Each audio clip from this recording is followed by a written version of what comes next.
I just started it up, and it takes a lot of jamming on the throttle just to get it to run at all. But this is how it idles.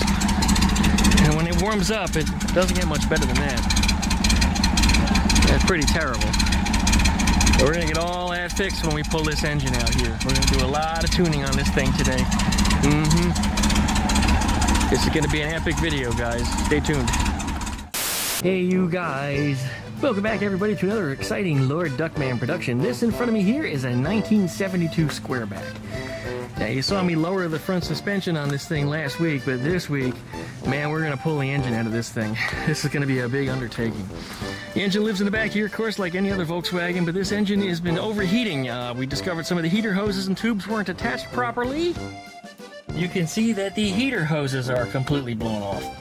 That's what's supposed to send the heat up to the passenger compartment through the heater boxes. This one on the other side is also blown off, and that means all the air, all the cooling air, is blowing out of the fan and not going to where it needs to, which is two places. It needs to blow over those cylinder heads on both sides, and also just a little bit needs to go through the heater boxes to keep the heater boxes cool, because heater boxes can overheat too. So even when you're not running heat, a little bit of cooling air does go through those heater boxes and keeps them cool, because otherwise they retain heat and they put it back up through cylinders number 1 and number 3, because that's where they connect. So yes, you can overheat an engine and fry those two cylinders. As we know, cylinder number 3 typically runs hot anyway, because why? The oil cooler's right there. So all the hot air from the oil cooler goes down in that direction. Although this is type 3, the shroud on this is a little different. It's supposed to shoot out the spout over here. So yeah, it doesn't really do too much with that. It's not like an earlier type 1. But nonetheless, a little less air does go through this side, just as a result of because of the design. In addition to that, we have an aftermarket alternator on here. It looks like it's something from a Kubota tractor. There's cooling air is leaking out of here. And yeah, the alternator does need cooling air, but the alternator moves its own air. So it doesn't need to have any forced into it. So what we're going to try to do is cover up this section in here also when it comes down to it. But the first thing we got to do before we do anything of the above, we got to check to see what the oil looks like, because this thing has been overheating for possibly a very, very long time. And when it was driven here, the engine actually smoked when we opened up the engine compartment, so things were not right. So we're going to give this thing a look over, go over, and we're going to check the oil first. If there's any glitter in that oil, we're going to completely stop what we're doing, and then we're going to plan for an engine rebuild instead.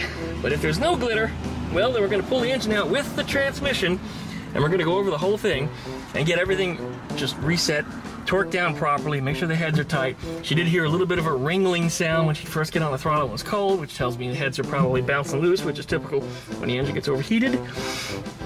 These Weber ICT carburetors will get resynced. When I push on this a little bit, I notice that that one opens before that one does, so they're definitely not in sync. In addition, we'll set the timing. We're going to get rid of this 009 distributor. I don't care what anybody says. These 009 distributors did not belong in an automobile. These are for industrial applications, for a Volkswagen engine that's been used for a compressor, perhaps, or a generator, something else that runs at a constant RPM all the time. Volkswagen automobiles stop and go, stop and go, accelerate and slow down. These distributors are absolutely garbage for that. And you might say, hey, well, I ran one in my race car. Well, guess what your race car does? 2 throttle positions. Idle, if it does idle, it may not, and wide open. So you don't play with a whole lot of light throttle, acceleration, all the other nonsense. It doesn't work that way. So your race car is not a standard street-driven Volkswagen. And I really don't care what anybody says. This is always an argument. The 030 single vacuum dual advance distributor is what you need for a Volkswagen automobile. You might want to do a DVDA, which is a dual vacuum if you have fuel injection or something, but this one doesn't have that. It was removed from this car, so it's going to be set up with the dual carburetor that you see here, and it probably will perform better in my experience with these. You actually get a little bit better gas mileage than what the factory said. All right. And one more thing, too, and I'm sure you guys already commented about it. Yeah, we're going to get rid of the fuel filter in the engine compartment. Those are plastic. They melt. They're known for leaking. That one's not under pressure. Thankfully, they put it before the fuel pump, which is a Beetle pump on here, which you typically wouldn't find in a Type 3. Type 3s typically have, well, in this case, an electrical pump, because they use fuel injection, so they usually run on, I think it's 30 psi versus, you know, 3 psi that comes out of one of these. This one's also on a canter. It's slightly leaned over, which means this is not only a Beetle one, but it's also one from a late model with an alternator. That's why they leaned it over, to clear that big alternator, which you normally find in an upright shroud. So the fuel can stay, the fuel pump can stay, but we need to work out the lines on it. This is another something we got to figure out, because when you're on this throttle, it is, well, until I just moved it, it was actually worse before, but it was in the fuel lines. So this friction on here is going to wear through the fuel lines. In fact, look at it already. You can see they're a little frayed on the outside. See that? Yeah, so it's taking its toll on us. It's not destroyed, it's not worn out. We don't need to replace these fuel lines. In fact, they feel nice and supple. These are fairly fresh. They haven't hardened up from ethanol fuels yet. And these are the correct fuel lines that belong on here. Looks like we also have the balance line between the intake manifolds. That's good to see. I like that. All right, well, we definitely got some things to go through. This is going, well, geez, anything left of it. It's already disintegrating. And it's hard to find the right size ones like this to put on here, because the Type 3 never had these. What they used was a hard pipe that went around in like a 180. Well, it was more like a question mark. It would loop around 180 and then 90 degrees back and go into there. It was the same on the other side. And Ruby had part of one, just a part of it. And, well, anyway, I replaced it with one of those tubes, and I kind of made it work, but it's not what really belongs on there, and I hope to find that correct part someday. But this one, the heater box is getting removed. We're going to replace it with J-tubes. Man, I got a lot going on with this car, so this is a very, very long intro, so let's cut it short. I think we had enough. Licky, like, comment, and subscribe. Don't forget to plug the ding bells. You get updates every time I upload a video. Check out duckshit.net for all my social media links. And we'll be back right after the intro, and we're going to start tearing some stuff apart. It's going to be exciting, guys. This is an epic video. A lot of work going into this engine, so here it goes. Thanks for watching.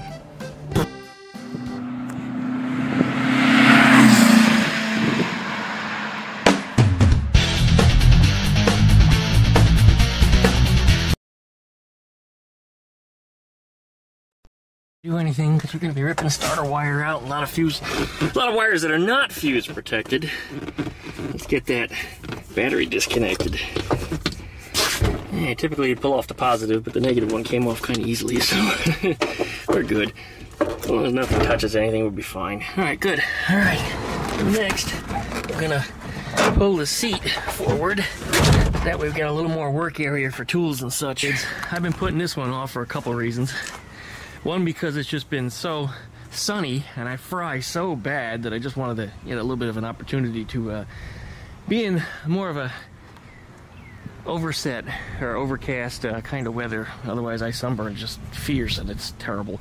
And the other reason I've been putting off is because I don't want to have to give the owner of this car bad news. I really didn't want to see this, but I know you guys want to see it.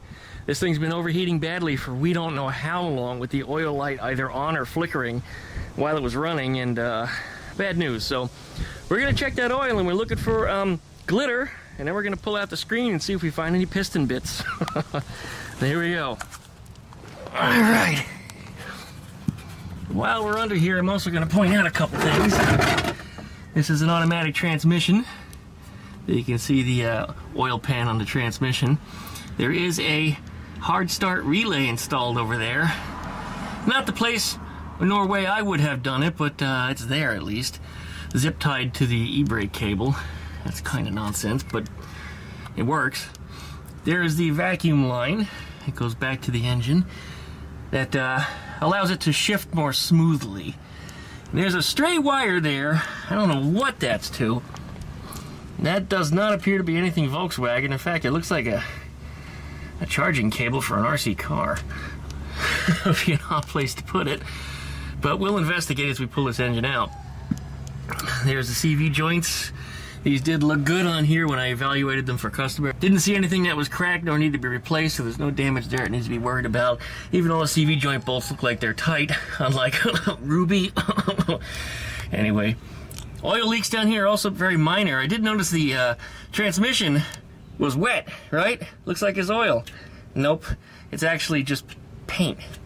Somebody painted it, and it's just not sure how much of that video previous to this I managed to recover because the camera decided to glitch out, but we dropped the oil plug out of it and let the oil drain out of it. There was a little concern that because this thing had been overheating so badly that the oil may be glittery, and well, I let it all out. The transmission, however, was nice and wet looking. See that? But when I touched it, it's dry. There's actually nothing wet on it at all. Apparently somebody just painted it and it's a lumpy casting, so it just looks like it's dripping, but it's not. Move this oil pan over a little bit because that little wispy drippy is blowing around in the breeze out here. We also noticed that there is a hard start relay over there, which is zip tied to the e-brake line. There it is over there. Not the way I would have done it, but it is working, so we're just going to leave it be. All the axle boots under here all did look good, so we didn't see any reason to have to replace those, but there are coilover shocks back here, which the owner found that were too stiff, so we're going to be replacing those with standard shocks and get that set up that way. This is an automatic transmission up here, so that is the oil pan that you see on the bottom of it there.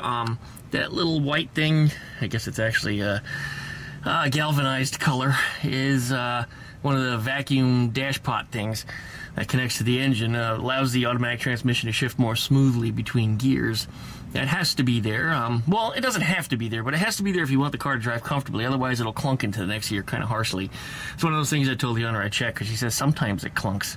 So I don't know what it would be. I don't work on automatic transmissions, unfortunately. This is all Type 3 stuff, so no, there's no tins missing under here. There are no sled pans or any of that stuff. It's just Type 3s didn't have that. I actually have a Type 3 cooling tray that goes underneath the cylinders. You can see it up in there. So that's how that works, which surprises me because they do have these, which I do believe there may have been a just a flat pan to protect the pushrod tubes, but it wasn't there to deflect air. That wasn't its purpose. These heater boxes are going away. Yep, we're going to delete them because the heaters, the owner had no interest in using the heaters anyway because she said they smelled bad. So we're just going to get rid of them entirely. We're in Florida here. I think I use a heater in Ruby twice a year. Twice a year is not really often enough to make them work. Although I like them, but yeah, like I said, I really don't need them either. So you don't need them, that's fine. They're getting replaced. We're going to get rid of them, put in some J-tubes.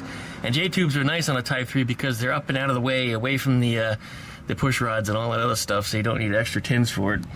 All right, well, let that oil finish dripping. It's still got a little steady drip coming out of there. I like to let it sit sometimes for an hour or so, but, well, you know what? Before we do anything, let's see what the oil looks like. Doesn't look glittery. It is dirty, but no, it's not glittery.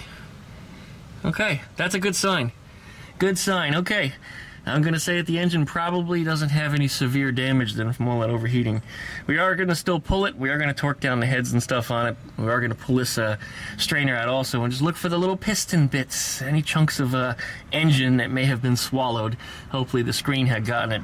There's no real filter on these cars unless somebody added one. On a Type 3 it's kind of hard to do because the oil pump is kind of buried behind all this shroud stuff, so yeah, it's not easy to set one up unless you do one in line, and even then, still not easy to set up on a Type 3, but anyway.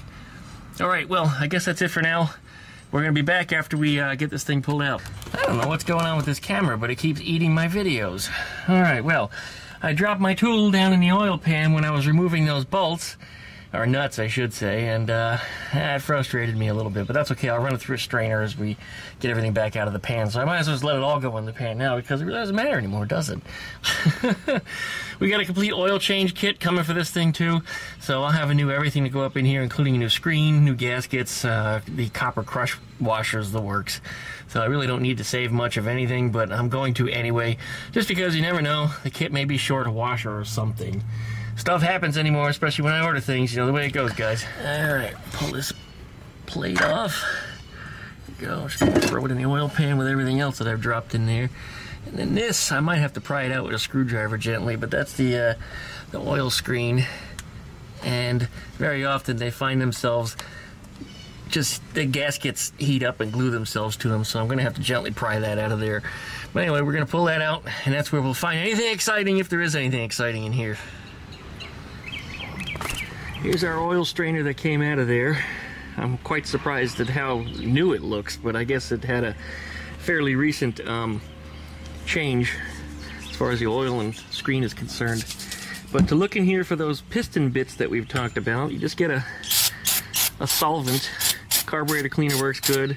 Brake cleaner works pretty good too. You just kind of want the oil to drip out of there, and then you look down inside the screen for chunks, and I don't see any. I don't see anything at all. No, I think we're good. I'll clean this up a little bit, and we'll actually put this piece back in. There's no reason to use the new one from the package.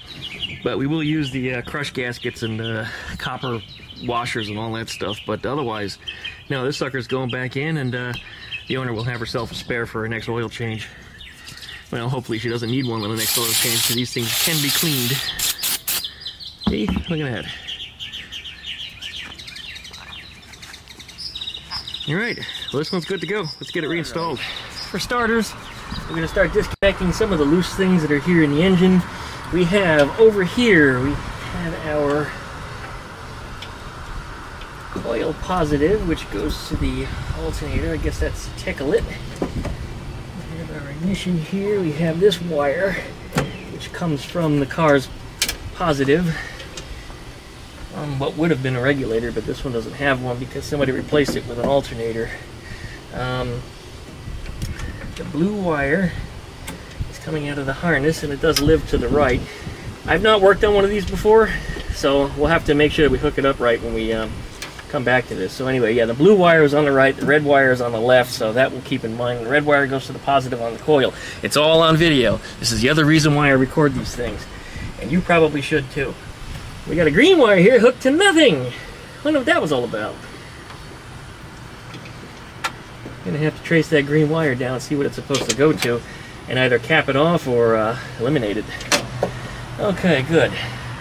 Gonna have to detach our throttle cable. We gotta detach our fuel lines.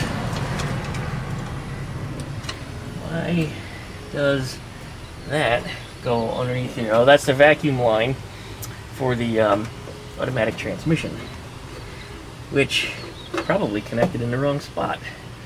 Yeah, as a matter of fact, it is. It's supposed to connect into the balance line for a permanent vacuum, not a throttle vacuum. That's why she's having issues shifting. Okay, well, we just figured something else out here. So we'll get that sorted out properly also. Because that vacuum port that's on the side here actually should be running to the distributor, so that way the distributor has a proper advance when you get on the throttle. This is a 009, and I've mentioned it before. You need a 034 distributor, a single vacuum, dual advance. 009s are crap. I don't care what anybody says. 009s are crap. Oh, well, why did it work good in my dragster? Well, your dragster runs 2 throttle positions, idle and wide open. These are best for an industrial application and not for something that's street driven where you constantly accelerate and run at different speeds all the time. Anyway, this is going away. We have a brand new part right here to put in there. A proper 034 vacuum distributor. Look at that. Links down below in the video description for that and anything else that you see in this video, so stay tuned. There's a lot more things coming up, like the oil screen, which I got to put in before we drop the engine, so we'll make sure that goes in there. We got a bunch of exhaust gasket stuff. We got Type 3 J tubes. These are very Type 3 specific because the pipes on here are lined differently, so we'll be putting those in too. Alright, well, let's start disconnecting some stuff. I gotta grab some tools. I already loosened up the wire on the distributor here. Pull that wire out. Put that back on. We have an 8mm here on the throttle. Just need to loosen that up. Slide the cable out. Nobody has that goofy way too tight. Yeah, I didn't snug that up right. Might be in the wrong position. I'm gonna have to look at that too. Something don't seem right there. Alright, well anyway, it's out. Make sure that goes in a free path right through the firewall tin here. So don't want to get hung up on that later. It's one of those things you forget about it, and then you remember it when you screw the cable up. Alright, let's see. Let's disconnect our fuel line. This one's not using the return. In fact, it looks like it's only using the return. I don't know if the line crisscrosses underneath, but typically the return is on this side. For fuel injection, anyway. This is no longer fuel injected. The screwdriver doesn't fit in that screw very well. Alright, slide that line off of there. Come on, let go. Doesn't wanna. There it is. Alright, front end is currently nose down. I don't think there's that much gas in here either. If the nose was up, I'd be more concerned about that leaking, but it's not going to from where it's at. Okay, good. Got all this stuff detached, good. Next we gotta get in here and remove the bellows, which currently aren't even hooked up right anyway. Gotta remove the dipstick. If you leave the dipstick in, you'll mess it up. Ask me how I know. I'm actually quite amazed that I was able to return my dipstick to straight after having mangled it up as I did. I went to drop the engine, forgot to remove the bellows for the oil fill hole and dipstick. It's all the same area. This is the bellows right here. It goes through the little hole in the body, which you probably can't see. It's just off the camera here. This hole goes right down into the engine, and this inner connects them. It's missing a rubber boot. It's missing a hose clamp on the top, so we'll replace that also for owner. Make sure she gets everything she needs for this thing. Okay, that is off. Next we have to remove the actual bellows, which are down here between the engine and the body. This is what draws in the cooling air from the gills around the sides. The gills on the sides of the car, they're up here on either side. In fact, I think you could just barely see it in the camera. The air goes down through the rear valence and then shoo, into the engine this way. So it's a closed system as opposed to a Beetle, which has more of an open system, which is why you need all them rubber seals and everything on a Beetle, which you don't have all that stuff in this engine compartment. Instead you have this bellows, which soft attaches the engine to it. Okay. That hose clamp wasn't even on there, right?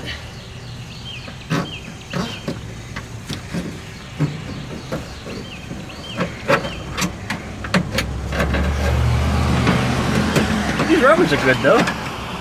Although I shouldn't say that, speak too soon, right? Because as soon as I pull it out, I discover there's a tear in it. But it was overheating, and this could be something that would cause it. This is the rubber bellows under here, guys. Two giant hose clamps that hold it on from either end. This is the bellows. And it's a little dried and a little hard, but it's not cracked. I say this still has some life left in it. Should be okay. But that's what ties the engine to the body. Okay. Got our wires detached. Just double check to make sure we're not missing anything. Please. Up and out of the way. Yep, we were missing one. The oil pressure switch. Alright, that's out of the way. Our throttle cable's out of the way. Our fuel line is out of the way. I don't think we have any other odds and ends on this side. I believe the only thing left that's attached would be our shifter lever. We don't have heater boxes attached. I can see the cables are just dangling. They're not connected to anything, so we're not worried about them. Dipstick is part of the transmission. Alright, I guess we're ready to get underneath and start loosening some bolts. We got that back together with the brand new kit, and we're ready to start pulling this engine out from here. Yes, I did not want to have that wide open because when I put that piece of wood underneath here and lift this thing up with a jack, I didn't want to crush them studs. Which, by the way, all the studs were the same length. None of them were wound up in the case. None of them were broken off. They were all the same nuts. They weren't some bolts that somebody replaced missing studs and nuts with. Everything actually was as it should be, as stock, not missing anything at all. So, good to go. And the kit, the replacement kit, actually had everything in it too. So, winner! Yes. Hey, thank the universe for small favors, right, guys? It's time to remove the CV joints. I'm thinking that it's probably going to be easier to get to the ones on the outer, so we're just going to take these out. There's 6 bolts on each. There's a bolt here, bolt here, bolt here. I'm going to have to clean them out, get the road grime out of them. And we have our special triple square, kind of like an Allen key, that goes in there just like that. Now once you've got it in, so make sure it seats properly, tap it in there, because if that thing does not seat properly, what will happen when you go to loosen it, or tighten it for that matter, you'll strip out the head of the bolt, and then you'll be in here either welding something to it, trying to get it apart, or vice grips, or some other just, yeah, it's a lousy thing, and you don't want to have that happen. So yeah, the best thing to do here is tap it in there with a clean, just like that, and then come under here with a 13mm socket, and impact will usually get it. And just unscrew these things. There it is. That one is out. See that? Alright, that bolt doesn't want to come out. I'm going to have to wiggle it some more. But anyway, you guys get the point. So I got to do that 5 more times here, and then I got to go around the other side and do it 6 more times. Alright, all end bolts are loose the whole way around. The CV joint should be ready to come on out of there. There it is. she's out. Once I've got it more free from the car, we'll wrap it up in a Walmart bag just to make sure that no dirt and grit and stuff gets in there. I gotta do the same thing to the other side, and then we're gonna remove the Moustache Bar bolts, which are right here. That's these guys. And once I've got these out on both sides, then the engine should be ready to come down. Of course, sans removing that one bolt up on the front, the nose cone bolt up there. We'll get that out at the same time. I guess technically there is no nose cone on a automatic. Anyway, let's move on to the next step. We got that CV joint out also, so we're good over there. And next, we're going to start lifting up the engine here, or at least getting it supported by the jack.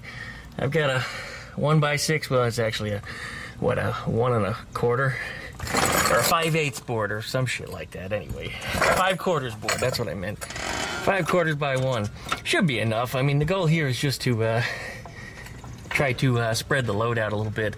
I want to get the jack forward just a little bit to more of a balance point. I think the balance point is going to be approximately below where the flywheel would live. I know there's no flywheel on here. This has a flex plate, but approximately where the engine and the transmission meet up. So I'll push the jack forward. It doesn't want to go from this angle. I'm gonna need a little more strength. I have no leverage. So anyway, I'll get that in there, and then Moustache bolts come out. Yay. Well, my camera decided to do its very fun video eating up thing that it likes to do, but you can see those 4 bolt holes there. I left one of the 4 bolts in about half a turn, maybe a whole turn, so that way when it was time to drop the transmission, all I had to do was remove that last bolt. But anyway, this is a little portion of it that's missing, so pretend the transmission is not on the ground yet. But anyway, those are the 4 bolts that had to come out, and then I had to remove the shifter cable linkage, which was just a 13mm bolt, and what we didn't realize is the ground strap was attached to all that stuff.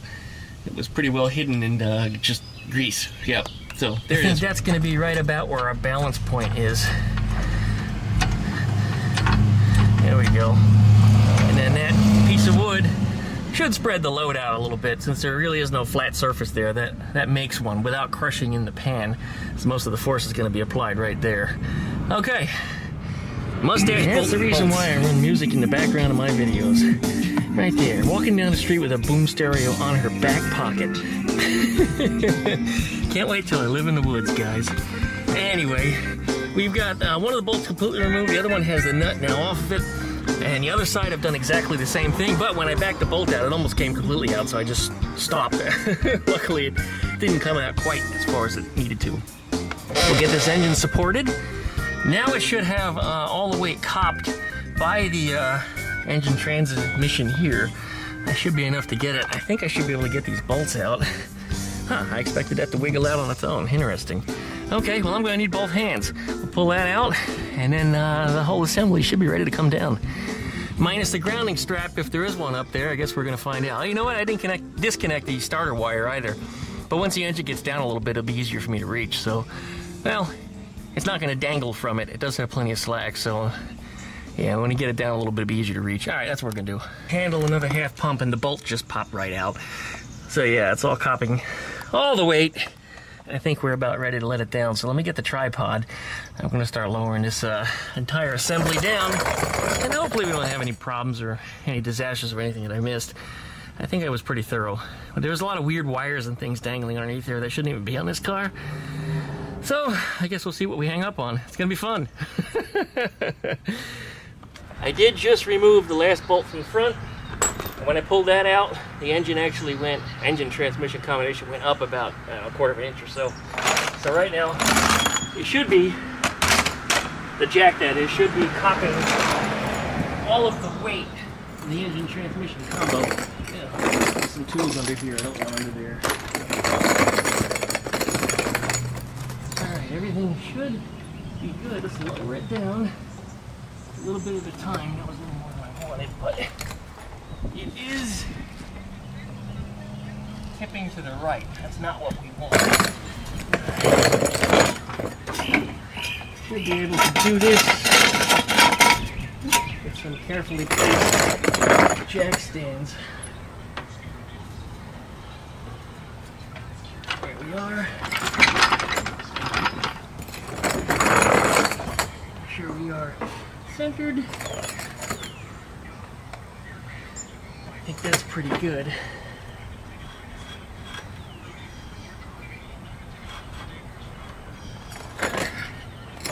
Let's go with that.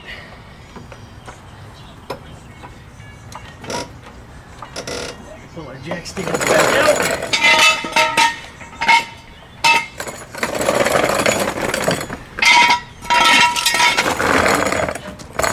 And now we come back down. Slowly and carefully. Looks like it's a little heavy on the right side. But we're centered now at least. Make sure we're not hanging up on anything. Actually, we were hanging up on the Moustache Bar on the left side. Okay. Go down just a little bit more.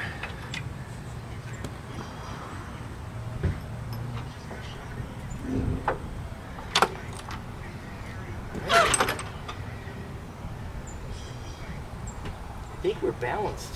Yeah, we're pretty well balanced. Alright, I was correct. There is no ground strap. Well, I mean there is, but it's not connected to anything. Yeah, it's just dangling under there. Let me show you guys.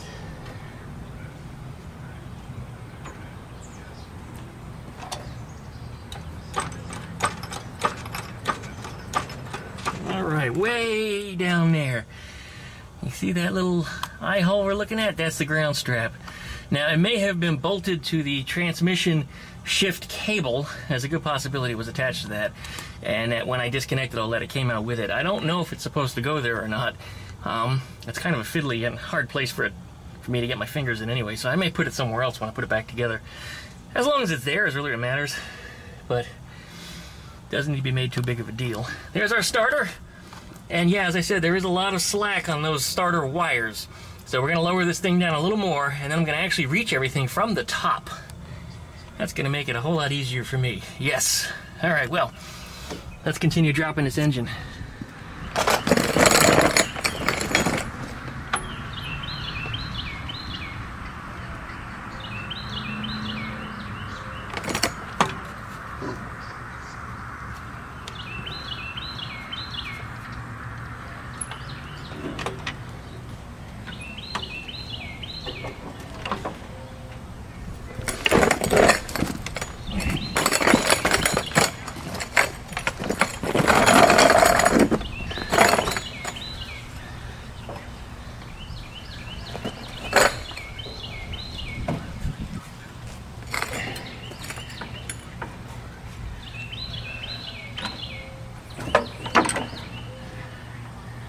Here it is. All right. And balanced quite well on that jack too, I might add. And I see something leaking. Probably the fuel line, which I bet fell down. Yep, it sure did. Yeah.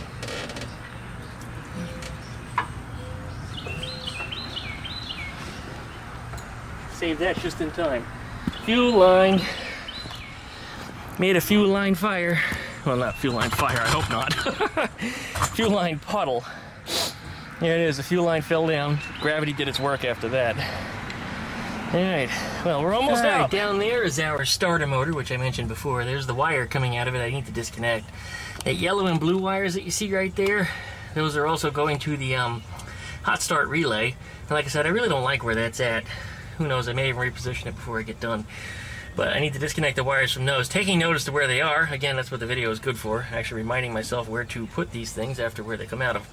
I also see a white wire in the back. And you can kind of see it for you guys, your perspective, is between the blue and the yellow wires there. Kind of that diagonal you see that's running that way. That's a white wire that's apparently screwed into the transmission. So that's probably a ground. Not where I would have put it, but I'll fix that also. So anyway, I gotta get that stuff disconnected. And then this whole thing is truly free. There'll be nothing else attached after that. Now here's this mystery wire that's been dangling over here that I still have no idea what it goes to. This. What is all this? I don't know. It's loose, whatever it is. And these are the heater heater channel, or heater box cables that opens up the heater boxes, but we're deleting those on here and putting in some J-tubes, so that's no longer going to be an issue. We'll get rid of those altogether. Just pull the cables out completely. Otherwise, everything looks pretty good, pretty straightforward. I'm hoping we can get under the apron here to pull it out completely. May not be able to because I think that jack is a little too tall. The jack that I typically use is more of an ATV jack, but I can't slide the ATV jack underneath the engine and transmission in this case. So what I may need to do is jack up the car a little bit more and slip some jack stands under the rear suspension there and get the rear end up just a little higher than on the ramps. Ruby's case, she would have slid right out, no problem. Air cleaners and everything, she just would have come apart. But anyway, yeah, I got a little wrestle with this. Not too big of a deal. And one more thing. You see that oil tube there? Can't leave that sitting open. We're gonna have to put a cap in that. Anything. Put a cap over it, put a bag over it. What do we got up here? Well, I thought I had a bag. This'll work.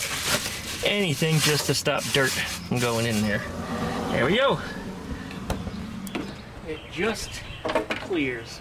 It just barely clears. I could have taken the air cleaners off, but maybe it saved a little more space, probably another inch and a half or so. But it's out. There it is. Alright, good. I'm gonna get some blocks of wood to stop it from being so wobbly. Find a balance point here so I can leave it sit just for a minute. There it is. Good. Alright. Oh, Duckman, this is single-use plastic. You really shouldn't use that. I don't know, it doesn't look like single-use to me. Looks like I'm using it more than once. Nothing gets used only once in this house. I even turn my condoms inside out. Yep. There we go. Same thing to the other side. Well, there's the engine. I figured I'd give it a quick walk around before we wrap it up for the day. That wasn't too unusual or uneventful. I mean, or eventful, I should say. It came out without too big of a problem. Probably should put a little degreaser on the top of the transmission there before it goes back in. Otherwise, yeah, it's pretty straightforward. I couldn't find a proper manual on it, believe it or not, and it wasn't covered. The automatic was not covered in my book. So it was a little bit of hunting and packing, a little bit of experience as to where things might be. So it did the job, it got it done. But you can see I pulled the distributor cap off to make sure I had clearance to get it under the rear valence. Anyway, next thing to go is going to be the carburetor's got to come off, the exhaust, just the heater channels come off, or heater tubes come off, heater boxes, Squareback, Fastback, all that crap. Anyway, they're coming off. I got J-tubes to go on there. Carburetor's got to come off. I got to pull the valves out. I got to pull the bail out, of course, torque down the heads properly, which means all the tins and everything all have to come off of here too, so I can get to the top head bolts. So there's still a little bit of a process here. Once the J-tubes are on, then right there on the end, not that one because that goes away, but this gray tube here that's horizontal, I got to put a plumbing plug in there and get that thing closed off so that way all the cooling air stays inside the shroud versus being blown out underneath the car where it's not useful. This is the reason why this thing was overheating them. They were not plugged at all. Those tubes that were on there were not properly attached. That was not the correct way to do it. Anyway, we're going to get this thing right. We'll get it right. We'll get this thing sealed up. We'll put it all back together, and this thing will be better than it ever was. And the owner of this car will be so happy. Anyway, I got to send her some videos and some pictures and all that great stuff because I know she's going to want to see it. And I got to get a tarp to cover this thing. And hopefully we get it back in before it rains. I don't think it's supposed to rain for several days. But this is Pensacola. It could rain in 5 minutes. Who knows? In fact, the clouds look awfully dark over there. So it could be raining over there right now. All right, like I said, we'll start taking a few things off of here just because, so that way we're set up for the next video. The next video, we're going to properly torque down the heads and reassemble everything. And then the engine goes back in. Yep, still got some work ahead of me. And then we got to pop off the rear wheels and pull out the brake drums because we're putting rear discs on here. Per my suggestion, you want to realize, discs are just so much better for maintenance reasons, if not any other reason. And the fact that they don't fade when they get wet, and just there's so many reasons that discs are just better. So anyway, we're doing a rear disc conversion on here. I got the box sitting up in the passenger seat right now. So when I get the engine and everything on in here and this thing is all back together and ready to go, Then we'll put the rear brakes on before I doink with anything. Now I could have, if I really, really wanted to, pulled out the entire rear subframe. And that may have been an option, but one of the big buts is the rear engine mounts right here, the Moustache Bar attaches to the body. So if I pulled out the subframe, the engine would just fall out of it anyway.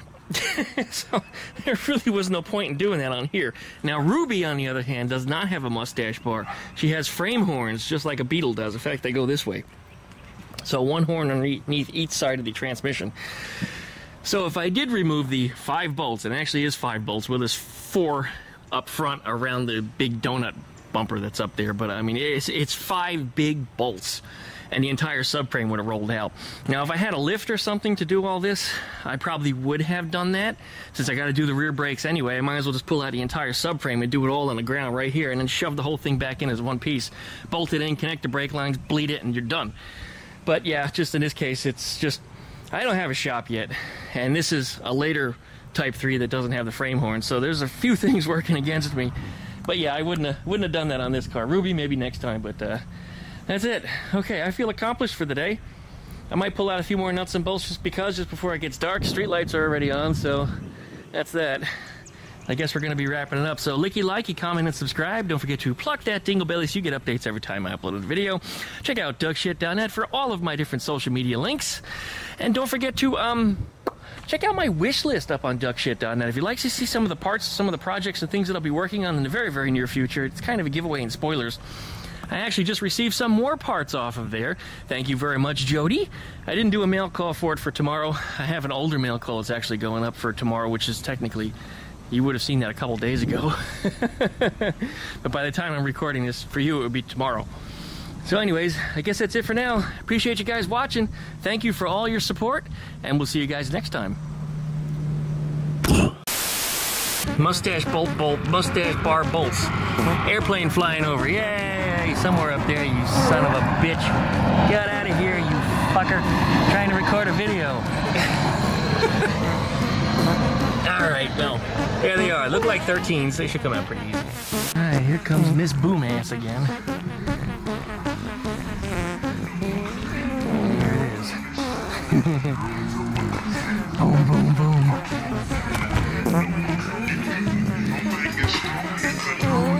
Yeah, that's what I'm talking about, right there. Welcome to Pensacola, guys.